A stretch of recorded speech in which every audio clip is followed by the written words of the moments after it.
On March 11, 2020, the World Health Organization made an announcement. In the past 2 weeks, the number of cases of COVID-19 outside China has increased 13-fold. COVID-19 can be characterized as a pandemic.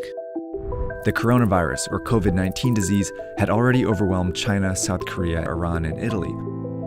And this was a warning to other countries where it was now spreading quickly. In the days and weeks ahead, we expect to see the number of cases, the number of deaths, and the number of affected countries climb even higher. The spread of COVID-19 was no longer something that could be stopped. But we can still slow it down. We just have to act right now.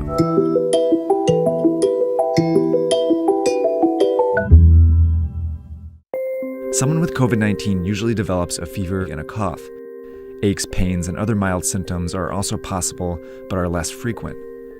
But the severity of those symptoms varies, and for some people who get the virus, you might never show symptoms at all. Based on the data from China, the vast majority of cases are not life-threatening. In 80% of cases, people experience only mild disease, but in 20% of cases, the disease can manifest in a more serious way. It can develop into quite a severe pneumonia where people need to be hospitalized and put on ventilators. Overall, it seems like about 1% to 2% of known cases lead to death, but that rate is much lower for young people and much higher for the elderly. And it also seems that people with unmanaged underlying chronic diseases, they also have a tougher time overcoming the virus. The virus also seems to be very contagious, more contagious than the flu. All you need to do to spread COVID-19 is cough or sneeze on someone else, touch a surface where the virus still lives, and then put your hand in your mouth or your eyes or your nose. After getting infected, it can take an average of 5 to 6 days before you feel sick and your symptoms start to appear. But you can already spread it to people in that period, even if you feel healthy. Just as people realize they're sick, they seem to be at the most risk of passing it along to others. That's how the virus has been so effective at spreading across the world so quickly, and why the WHO was now calling COVID-19 a pandemic.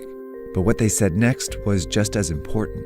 We cannot say this loudly enough. All countries can still change the course of this pandemic. And that depends on something each of us needs to do as individuals. So diseases become really dangerous when everyone gets sick at once and the health system becomes overwhelmed. In any hospital, the capacity to treat patients is limited by how many beds they have. Think of this as the number of beds in your local hospital at any given time. A couple are already filled by patients receiving treatment for things like a car accident injury or a stroke. And this dot represents one person who's healthy and decides to go out like usual. They jump on the subway and head into the office where they catch COVID-19. But they don't feel sick right away, and might not for several days. So later they go to a basketball game, where they unknowingly infect 2 or 3 more people. Most of these people will have relatively mild cases, but one might be an elderly person with a severe case who will eventually have to go to the hospital. But these 3, who are all infected but don't feel sick, go out again, on the subway, into the office, and then out after work, infecting several more people. 20% of whom will need to go to the hospital. Over a short period of time, this process multiplies the number of people going to the hospital each day. Before long, the hospital is full and a crisis begins. People with severe cases of COVID-19 can't get treatment, and some who could be saved die. Plus, people with other issues can't get treatment either, and some of them die. This surge of severe cases causes avoidable deaths. That's what happened in South Korea, Iran, and Italy, all of which went from 100 to more than 5,000 cases in less than 2 weeks. A lot of people died because they couldn't get into the hospitals.